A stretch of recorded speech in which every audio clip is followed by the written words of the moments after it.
محترم بھائیوں، آج کے اس اجتماع عام کا آغاز ہوا چاہتا ہے کون انصار اللہ، جس کا موضوع ہے۔ میں سب سے پہلے تذکیر بالقرآن کے لیے آفاق الرحمان خان صاحب سے گزارش کرتا ہوں کہ وہ آئیں اور تذکیر بالقرآن پیش کریں۔ السلام علیکم ورحمۃ اللہ وبرکاتہ۔ اعوذ باللہ من الشیطان الرجیم، بسم اللہ الرحمن الرحیم۔ لقد ارسلنا رسولنا بالبینات وانزلنا معهم الکتاب والمیزان لیقوم الناس بالقسط وانزلنا الحدید فیہ باس شدید ومنافع للناس ولیعلم اللہ من ینصرہ ورسولہ بالغیب ان اللہ قوی عزیز۔ صدق اللہ العظیم۔ عزیزان محترم، سورہ حدید سے یہ ایک آیت میں نے آپ کے سامنے تلاوت کی ہے، جس میں اللہ تبارک تعالیٰ فرما رہا ہے، ہم نے اپنے رسولوں کو بھیجا صاف صاف نشانیوں کے ساتھ، اور نازل فرمایا کتاب میزان، جو ناپ تول کر دکھلا دے کہ کتنا حق ہے اور کتنا باطل۔ اور یہ ہم نے کس لیے نازل فرمایا؟ تاکہ رسول تمام قوموں پر عدل کا قیام عمل میں لائے۔ اور پھر فرمایا کہ ہم نے لوہا اتارا زمین میں، جس میں بہت منافع ہے اور یہ بہت قوی بھی ہے، طاقتور بھی ہے۔ یقیناً اللہ تعالیٰ بڑا قدرت رکھنے والا ہے۔ عزیزان محترم، اس ایک آیت کے اندر اللہ تبارک تعالیٰ نے رسولوں کے اور کتابوں کے نزول کے مقصد کو بیان فرمایا ہے، اور وہ ہے کہ عدل کا قیام تمام قوموں کے درمیان۔ اور اس کتاب کے بارے میں یہ بات فرمائی گئی ہے کہ یہ کتاب کی تعلیمات ایسی نہیں ہے کہ اس کی آپ تلاوت بھی کریں اور سمجھ میں بھی نہ آئے، بلکہ یہ کتاب ہے بینات، بڑی روشن دلائل پر مبنی۔ اور پھر یہ کتاب ایسی بھی نہیں ہے کہ آپ اس کی تلاوت کر لیں اور حق اور باطل کا فرق بھی آپ کو محسوس نہ ہو۔ تو اس لیے کہا گیا کہ وَأَنزَلْنَا مَعَهُمُ الْكِتَابَ وَالْمِيزَانَ، کہ ہم نے یہ کتاب ایسی ہے جو ناپ تول کر دکھلا دے گی کہ کتنا حق ہے اور کتنا باطل، اور اس کو ہم نے عدل کے قیام کے لیے نازل کیا۔ عدل کے معنی ہوتے ہیں جس چیز کا جو مقام ہے وہ اس کو عطا کیا جائے۔ اب میں آپ کے سامنے تھوڑی سی اس کی وضاحت کر دوں کہ عدل سب سے پہلے اللہ کی ذات و صفات اور رسول کے مقام اور مرتبے کے قائم رکھنا۔ سب سے پہلے عدل کا معاملہ وہاں ہے کہ اللہ ایک ہے، اس کے سوا کوئی معبود نہیں۔ محمد رسول اللہ صلی اللہ علیہ وسلم بشر ہے، انسانوں ہی میں سے ہے، لیکن یہ اللہ کے نبی اور رسول ہے، پیغمبر ہے۔ یہ عدل ہے کہ تمام اللہ اور اس کے رسول کے مقام کو صحیح طور پر سمجھا جائے۔ پھر اس کے فوراً بعد جو باتیں آتی ہیں وہ حقوق العباد سے تعلق رکھتی ہے، تمام کی تمام۔ سب سے پہلے کہ فرد اور خاندان کی اللہ اور اس کے رسول کی اتباع میں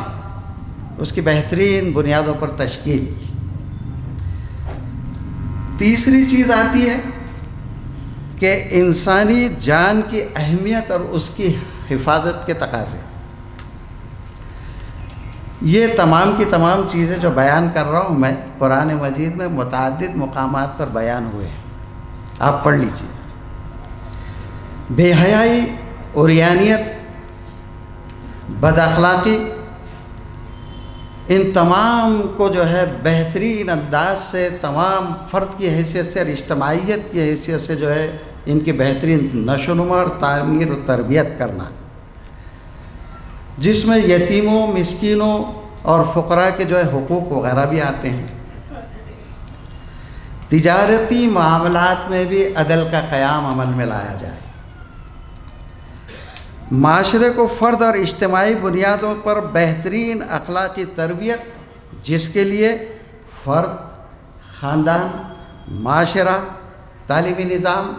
اور نظام سیاست میں عدالت کا قیام یہ بہت ضروری ہے۔ اگر ان تمام چیزوں کے اندر اگر عدل کا قیام نہ ہو تو چاہے آپ کتنے ہی وعظ و بیان کرتے چلے جائیے، کتنی ہی محفلیں سجاتے چلے جائیے، یہ ٹیبل ٹاک تو اس کے ذریعے سے ہو سکتی ہے، لیکن عدل کا قیام کہیں نظر نہیں آ سکتا۔ پھر اس کے بعد کہ عدلیہ کا جو قیام ہے وہ بھی جو ہے مکمل طور پر اتباع خداوندی اور رسول اللہ صلی اللہ علیہ وسلم کے اسوے کی بنیاد پر، اور اسی لیے کہا جا رہا ہے، سورہ صف کا اگر آپ مطالعہ کریں گے تو آپ کو پتہ چلے گا کہ یہ دین جو ہے صرف وعظ و بیان اور نصیحت کے حد تک نہیں ہے، بلکہ سورہ آل عمران میں یہ بات فرمائی گئی ہے کہ وَلْتَكُمْ مِنْكُمْ أُمَّةٌ يَدْعُونَ إِلَى الْخَيْرِ، یدون الی الخیر، کہ لوگوں کو بھلائی کی طرف وعظ و بیان کے ذریعے سے، بہترین نصیحت کے ذریعے سے مخاطب کیجئے اور ان کو اسلام کے دائرے میں لے کر آئیے۔ یہ وعظ و بیان کے ذریعے سے ہو سکتا ہے، لیکن یہ جو لسٹ میں نے آپ کے سامنے رکھی ہے پوری تفصیلی